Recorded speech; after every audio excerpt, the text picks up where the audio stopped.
I try not to say this next bit too much in life right now, especially on YouTube, but more importantly in my personal life because, well, women, or in particular, my wife doesn't like to hear it, but they are some of my favorite words. I told you so. Today we're taking a look at many things. One in particular is the polls, the update. It's a beautiful chef kiss update, as well as what Elon Musk has to say about Justin Trudeau. Welcome back to the channel. Welcome back to another video, everybody. Before we get into it, I do want to encourage everyone to smash the like button and subscribe if you haven't yet already. It does really help grow the channel. Man, Trudeau he can't get himself away from this wacko stuff. Everywhere you go in the comments section, even on some like alternative media, everywhere, Trudeau is being a wacko. That will forever haunt him, especially when you have stickers like this that are posted across the country. Limited edition stickers for a limited time only. Wacko Trudeau has to go. Get yours before they are all gone. Again, the link for that is down in the description or the pinned comment below. Now, here's the part that I love to say so much, but I just try not to say too much. I told you so. I said that before the summer break, we would be close to 220 projected seats, and we've been there for several days now. It's awesome. It's a beautiful thing. I don't mean it in like a slam dunk I told you so way.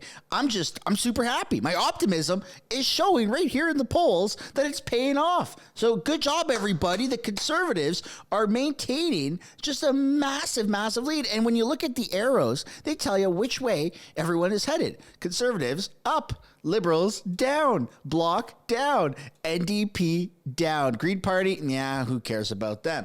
It's awesome. So you need, of course, 172 seats for a majority here in Canada. They're looking at a bottom line of 192, top end of 238.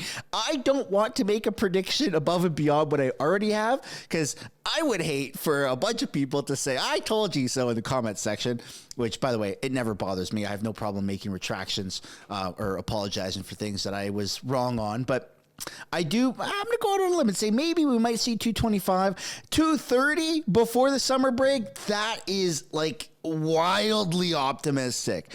I don't know if we're going to see that. That's like wacko world, but you never know. We are living in a bit of a wacko world with a wacko prime minister. So let me know down in the comments if you guys think that 230 before the summer break for projections is even a possibility. If that's it, man, it's already a close case. Like we're done. Conservatives are going to win unless Pierre, I don't know, something catastrophic happens. But if things stay copacetic, it's looking wildly good. Conservatives, obviously 99% likely of winning the most seats and 99% likely of a majority, 1% likely of a majority. So everything looking incredible in the polls. Now let's take a look at what's actually happening in the news in the real world. You have Jagmeet Singh, who's going on X, shit-talking Justin Trudeau, which is wild because you're holding Canadians hostage. You're holding, what's our population? 30, 40 million, 41 million, 31 million people hostage with your coalition, right? While you're being hammered by corporate greed in the grocery aisle, the Liberals are deciding how many billions of dollars to hand out to Galen Weston and the grocery cartel. In addition to the $2.35 billion in conservative corporate handouts, Liberals gave another $25.5 million of your money to Loblaws and Costco. Cancel the corporate handouts. Of course, this is breaking. A new report shows that between 2019 and 2023, Liberals gave $25.5 million to Loblaws and Costco, which is crazy. If you have that little faith in your coalition, why not do something about it and then get rid of people like this? Oh my goodness, this is Chrystia Freeland, who says that investors want to come to Canada so that they can pay the carbon tax. Does anybody actually believe her? I don't know if that's even a believable statement coming out of anybody's mouth, but for her, it is, apparently. Does not also include an effective climate plan. That is simply the economic reality today. The investments that Canada is attracting today are coming to Canada in large part because foreign investors recognize that we have a price on pollution and we have a strong climate plan. And that means they want to be here and make stuff here in Canada and create good jobs here in Canada, because the world, global markets, increasingly are not tolerant of things that are produced in an economy that is not underpinned by, does not. All right. So Freeland, the way, if this is really how you think this is reality, then no wonder Canada is in a massive budget deficit. Like, this is the person in charge of billions of dollars going into billions and billions of more dollars into debt. She doesn't know how to run a country, let alone a business. I wouldn't even trust her with a lemonade stand at this point.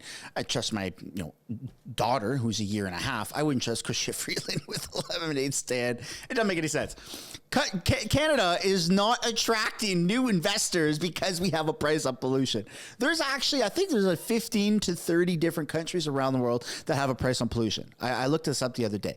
Now, Canada is one of the highest taxed countries for the price on pollution. And then Canada is also one of the highest taxed countries, period, especially with our new capital gains tax. No one is rushing to Canada going, I can't wait to bring my business to then go pay more taxes in an overpriced country like Canada. That is never the words that come out of anyone's mouth, even if you are the biggest tree hugger that runs a business. Look, you can run a successful business and still be ethical and still, not pollute or not contribute massive amounts of emissions or whatever. Like, there's ways around that instead of paying taxes into something, which, by the way, I don't believe to this date, the government of Canada, correct me if I'm wrong, has even acknowledged what they are doing with the pot of money that the carbon tax is. There's billions of dollars. 8 out of 10 Canadians get more than they put in. That's factually incorrect. It's been debunked many, many times. But what's actually happening with all of the profits, right? After the rebates are handed out, the multi-billion dollars that are left over, nobody knows. That's what's so controversial. Unless I'm mistaken, unless somebody does know. But that's just, I don't know, man. Chrystia Freeland is the next level wacko. Maybe I should make a Freeland wacko has to go sticker. But let me know down in the comments how you think her approach is or her mentality is towards business. It doesn't make any sense whatsoever. People are rushing to Canada to pay more taxes, said nobody ever. Kind of weird. Next up, we have a clip from True North on X saying, when asked why won't the government recriminalize all hard drugs, Minister of Mental Health and Addictions claims decriminalization is about ensuring that people don't have to face stigma and can actually go to get help. Yeah, kind of a weird take. Why not recriminalize hard drugs, full stop? Hard drugs were not, let's be clear, decriminalization did not make cocaine, fentanyl, or methamphetamines legal. The decriminalization pilot was very clear that it was about personal possession of a threshold amount of 2.5 grams for personal use only. This polarization that's been happening and this politicization of the reality that people are dying in our streets from illegal toxic drug supply, to conflate that with whether it's, these drugs are illegal. They have remained illegal.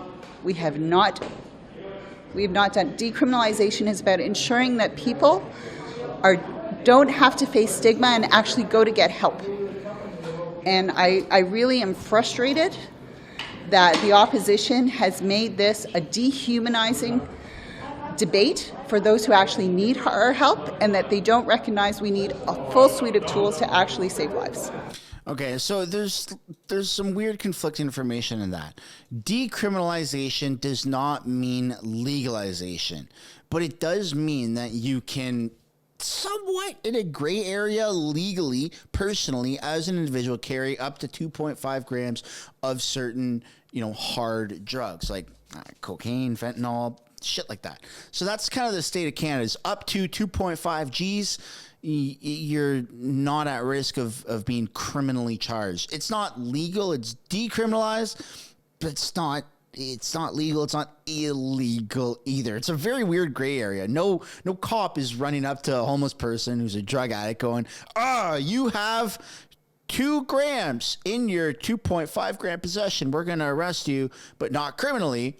You have 3.1 grams. You're being criminally charged. It's just not happening. Canada is now, our government is quite literally funding drug addicts and the homeless population with these hard drugs, and they're guising it under, well, it's decriminalized, it's not illegal, so therefore, we got you. No, it's adding more fuel to the fire. You're getting more drugs circulating on the streets. It's super bad. It's super, super bad either way that you look at it. But I'd love to know what you guys think down below in the comments about the drug and opioid crisis here in Canada. Next up, we have this viral clip of a trans activist who says that Pierre Poilievre doesn't care about the housing crisis and the cost of living crisis in Canada. Let's take a look at this clip. The leader of Canada's Conservative Party, who is well positioned to become the next Prime Minister, has echoed homophobic and transphobic dog whistles and some of these that would restrict the freedom, the rights, and the inclusion of LGBTQ Canadians, such as myself. Instead of dealing with the big issues facing Canadians, like the housing crisis, the cost of living, the state of our healthcare and education systems, these far-right groups are pushing an insidious agenda. The leader of... I'm not sure, I'm not sure what far-right groups that this individual is referring to, but Pierre Poilievre's biggest concern in Canada is affordability, is the housing crisis, is all of the things that affects every single Canadian. But I'd love to know what you guys think down below in the comments about that.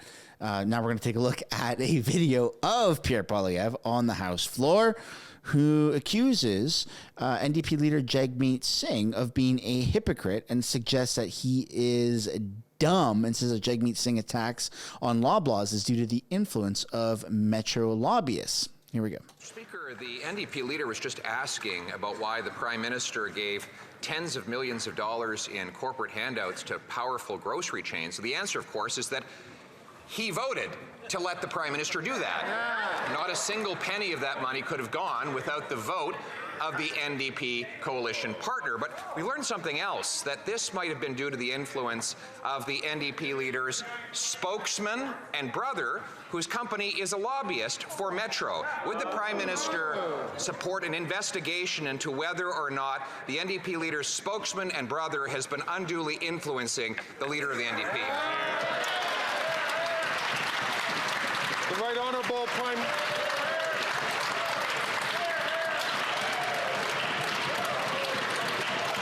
The Right Honourable Prime Minister. Mr. Speaker, we can see very clearly that all the stories out about the lobbyists' connections with the Leader of the Opposition are actually hurting the Leader of the Opposition, which is why he's asking those questions of the NDP. But he has an opportunity right now, Mr. Speaker, to make it clear that he stands with Canadians and stands to ask the wealthiest to pay a little more by announcing now that he will support our measure on increasing the capital gains imposition on Canadians, asking the wealthiest to pay a little bit more. He has dodged that question since the budget came out. Does he support the increase on the capital gains inclusion rate?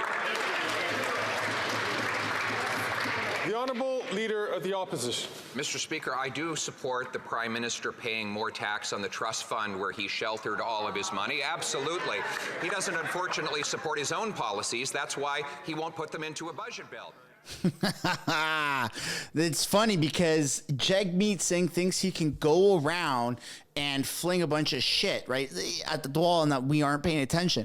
They have these votes in Parliament, and the outcome of the votes, the actual votes themselves, don't get a lot of publicity, and I apologize for that. I feel like I contribute or don't contribute enough to actually covering a lot of these bills that are passing within Parliament. I cover question period, I cover some of the news clips, but there's other key components that I'm missing out on, and I do apologize.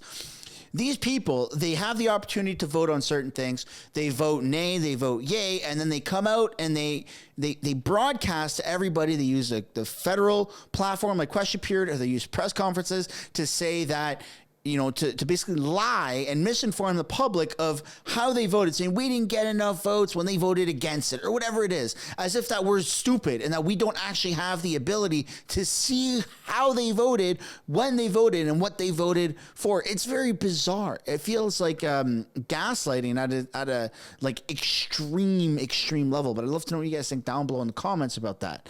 Next up, we have the COOP, which is a union in Canada, is supporting, standing in solidarity with Palestine. This is from the COOP National in Canada. What is Labor's role and the struggle of liberation of Palestine. Join the webinar to get answers. Workers with COOP stand in solidarity with Palestine. And one of the top comments is, I'm sure your Jewish members are appalled by your anti-Semitic rants. You all deserve to be in jail. This is a union, folks. This is like who is supposed to represent you is taking political stances. It's kind of weird. The state of Canada, like everything is politicized. Absolutely everything is politicized when it shouldn't be. A union should not have a political agenda. They're there to represent workers and to fight for workers' rights. Should not be political at all. It's kind of weird. But anyways, let's move on to the next story. We've got Jordan Peterson who says Rex Murphy aims both barrels at Canada's juvenile virtue signaling pretty boy. I don't know how they're calling Trudeau pretty boy now. He certainly doesn't look the way he used to when he got into office. But I got the article pulled up right here. Our loudly, proudly self-proclaimed first male feminist prime minister was silent on the horrid tortures of the grapes of Israeli women. Of course, I added a G in there when it didn't belong.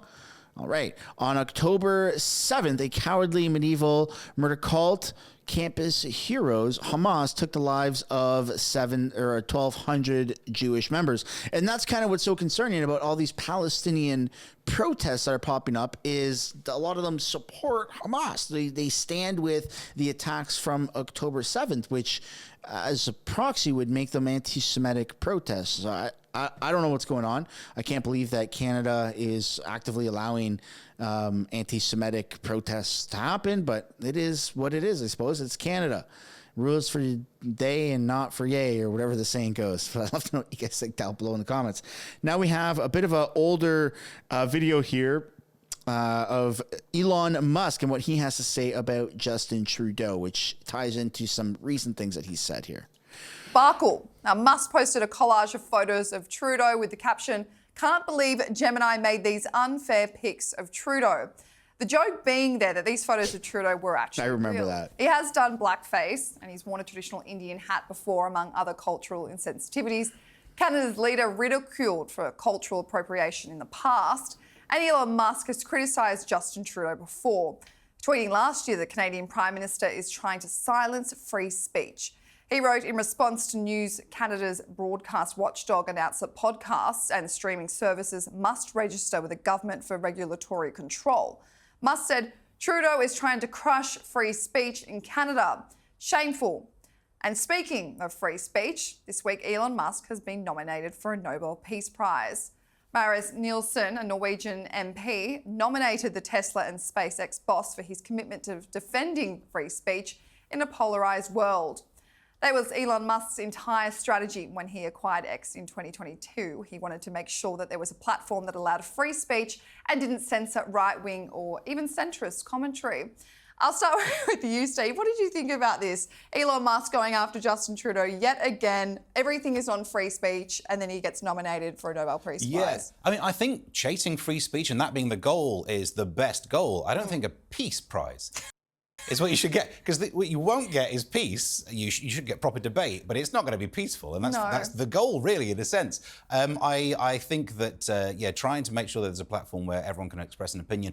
That's right. You should be okay with someone saying something you disagree with. Someone can ask a question that you can answer no to. This should be okay. And yet somehow we're getting so hypersensitive that you're offended that a question exists. So I definitely back him on that, but I don't think he's got a chance of getting the Peace Prize. What did you think, Ray? Well, I mean, Well, now let's take a look at what Elon Musk has said recently about Justin Trudeau. So there's, this new bill that's been circulating. I believe it's Bill C-63. And Elon Musk has chimed in. I covered this in a previous video here, where the Trudeau regime has introduced an Orwellian new law called the Online Harms Bill C-63, which gives the police the power to retroactively search the internet for hate speech violations and arrest offenders, even if the offense occurred before the law existed. And Elon Musk has since said, if this sounds insane if accurate, community notes, please check. And as you can see, I'm going to refresh the page here. There is no community notes on 67 million views, and you even have accounts like Trudeau's ego saying it is true, I hate Canadians, which is pretty funny. The rabbit hole, I saw this tweet on the first video I made. The C in Canada stands for censorship, and then you have Ezra Levant, who replies to it saying Bill C-63 would create a new section, 13 subsection 2, the Canadian Human Rights Act. It says you're liable for anything you've ever posted if you have the power to remove it now. That's pretty wild. And it's all right there. It's all legit. It's pretty wild that that's being taken seriously as a real bill. That like it's cancel culture times a bajillion, infinity cancel culture. And to that tweet where Elon Musk had said, "This sounds insane if accurate," Jordan Peterson says, Mr. Musk, it's much worse than you have been informed. Plans to shackle Canadians electronically if accusers fear a hate crime might be committed. It's the most Orwellian piece of legislation ever promoted in the West. And of course, he spoke to Canada's one of Canada's few remaining sane legal authorities about it recently. And on Mr. Sunshine Extra, I did actually show some clips of that podcast. It's pretty wild. And then Elon Musk replies to Jordan Peterson saying, a terrible attack on the rights of Canadians to speak freely. Again, 67.8 million views on that tweet. Like, this is insane. We've gone beyond insane territory, beyond wacko territory. This is, I mean, it's unspeakable to even, like, it's fucked. It's fucked. That's the only words that I have. It's absolutely, it's like, I don't know. I'm out of words. The fact that they can retroactively go onto your social medias from 10, 15, 20 years ago and ding you for things like, okay, what about Justin Trudeau doing blackface? Where's the punishment? Put him in jail. I mean, that's pretty racist. He's done that many, many times. It's just rules for thee, not for ye. You know, it's a way to censor the opposition. It's a way to go after people for weird reasons. And all of this is being guised under an act to protect children online. But when you dig deeper into the Bill C-63, which is what Jordan Peterson has done, which is now what Elon Musk is being exposed to, and as a byproduct, you know, millions of people, not just in Canada, but also around the world, are being exposed to this new Orwellian law. It's fucking out of control, man. Canada is extremely desperate, and we need help. I don't know who can help us because America's also got their own sets of problems. But if there's any other countries out there that have their shit together, we need a little bit of help over here. Or better yet, Jagmeet could call off the coalition and they could call an election, and hopefully the Conservatives could do something about this. That's where we're going to end today's video. I'd love to know what you guys think down below in the comments. On your way out, I would really like to encourage you guys to smash the like button, subscribe if you haven't yet already, and I will see you all in the next one. Bye for now.